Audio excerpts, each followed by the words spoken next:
What's one of the biggest mistakes my clients make in their divorce cases? I'll tell you. It's trying to convince the person you're divorcing of the righteousness of your case. I find my clients all of the time, once they leave my office, they go right back to getting on the phone or texting or Zooming now with their exes, trying to convince the person that is suing them and that they're suing of all of the reasons why the breakup should happen. They should get what they want in the divorce. And guess what?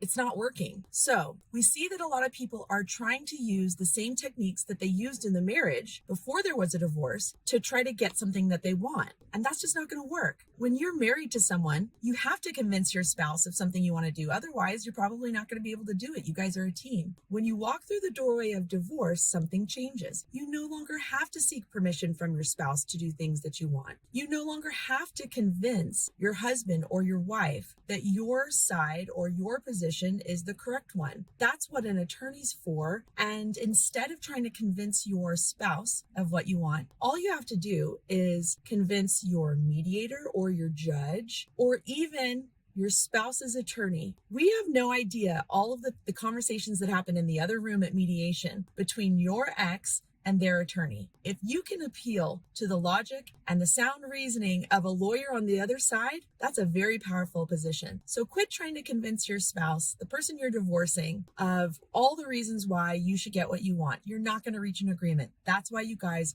are getting a divorce. If you start acting as if you don't need that permission and rather you're looking for the approval and the consensus of lawyers, mediators, and judges, that's the sweet spot. Hope this helps.